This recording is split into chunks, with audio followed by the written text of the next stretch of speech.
The Loudoun County Public School Board is considering a policy requiring teachers to allow transgender students to use their preferred pronouns.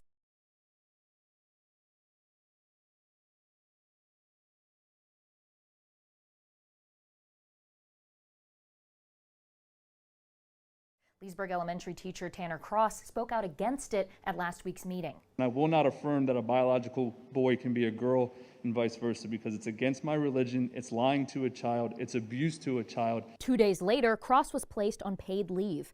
Now he's suing the district. The lawsuit saying this case, quote, is about whether public schools can punish a teacher for objecting as a private citizen to a proposed policy in a forum designated for the purpose of considering whether to implement such policies. We requested an interview with Cross and his attorney and were directed to a press release. But another LCPS parent spoke out on Cross's behalf. That's cancel culture. That's hurting someone's freedom of speech. I never thought I would see a day where that would happen in America. Parent of two, Chris Candace Tuck, who identifies as transgender, agrees that Cross should not be on leave and advocates for an open dialogue instead, but says his words are out there and they matter. It doesn't matter what my children are. They should be cared for, affirmed, and kept safe by their teachers, their staff, and their faculty. Not for those teachers and staff to bring their religious beliefs in as a way to harass and hurt students. Cross's lawyers are asking for the court to immediately stop his suspension. LCPS says it does not comment on pending litigation. Jess Arnold, WUSA 9.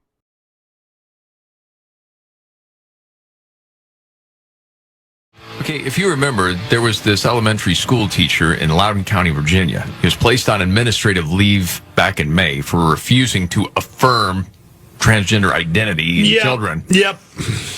So, show him the door.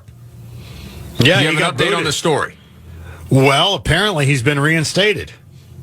Whoa. There was a huge amount of blowback on this. I mean, huge amount of blowback. People not only from Loudoun County, but across the country were pissed off about this. Well, at the time, he made a statement, and it made the rounds because it was pretty impactful. My name is Tanner Cross, and I'm speaking out of love for those who suffer with gender dysphoria.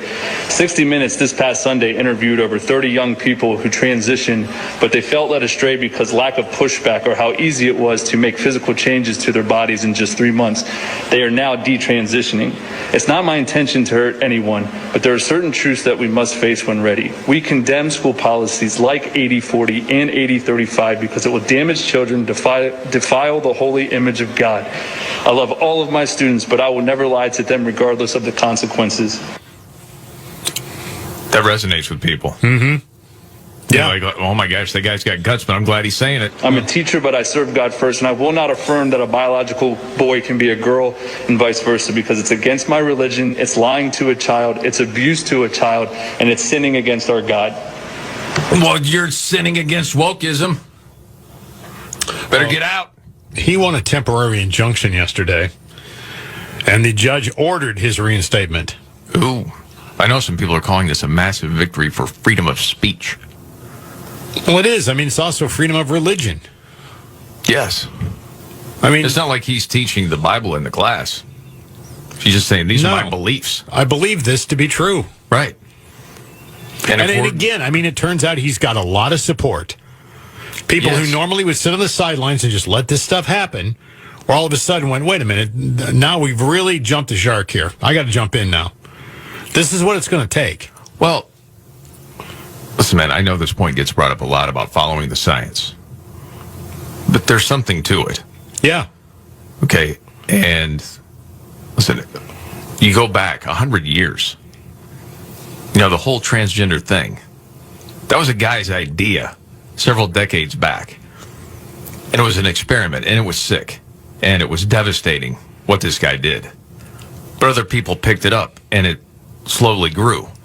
And now, as we know, we've got to the point where if you say, no, a biological boy is a boy, a biological girl is a girl, that's just the way it is. Well, sure. You're called hateful. Oh, I'm right. A denier of what? It's not a denier of science. Mm-hmm. It's not a denier of biology. No, I know.